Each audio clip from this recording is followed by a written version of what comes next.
This is a CBS 4 News update.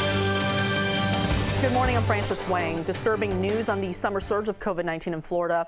As of Tuesday night, Florida has more than 11,000 people hospitalized. That is a third straight record-breaking number, beating the worst we had in 2020.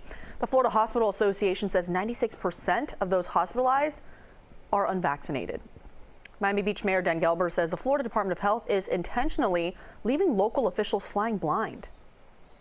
I'm on calls with Department of Health officials where they will read something and members, mayors and some local officials will literally say, this happened just a few days ago, Chris. We said, could you give us a copy of that? And they said, we're not allowed to. We're not allowed to give local officials this information in writing. I'll read it to you, but I can't give it to you. So it's gotten to the point where we're flying blind. Gelber is blaming the governor for the lack of information. Now to new details in the rough arrest made by 5 Miami Beach police officers. Those officers now face criminal charges, but many are wondering why a bystander was tackled and arrested. This body cam footage shows the moments when Khalid Vaughn was tackled to the ground.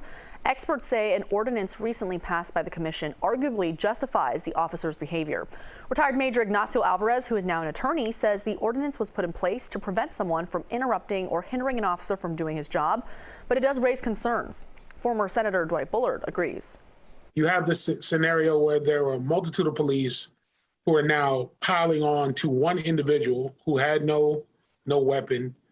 The response to the person holding the cell phone is tackling them, and they're using the ordinance, which by the city attorney's own admission was not supposed to be an arrestable offense.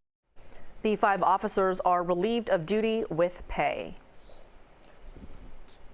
After more than 50 years in business, Norman Brothers Produce will close up shop for the final time on Sunday at 5.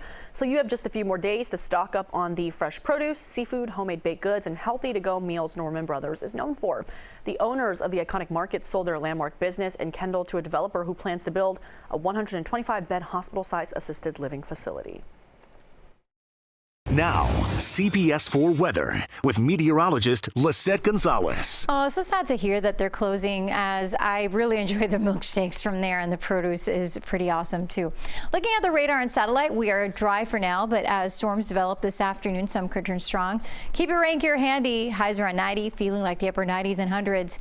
Today, we are going to see the potential for gusty winds. There is a moderate threat for that, but the highest threat will be for flooding, since the ground is saturated from all the recent heavy rain we've had the past few days. Dangerous lightning as well, so if you hear thunder roar, head indoors. Slight chance of small hail, and also the slight possibility of some water spouts developing offshore, so a heads up for boaters. And as we head throughout the day today, the rain chance is highest in the afternoon and the evening, just like the past few days. Tomorrow, scattered storms, and as we head into Friday and the weekend, high pressure will build in and bring back more of a typical summertime pattern. The rain chance should be a little lower. Francis. Lisette, thank you. That's our news update for now. You can always find us on CBSMiami.com and CBS 4 News at 5, 6, 7, and 11 for all of today's important headlines.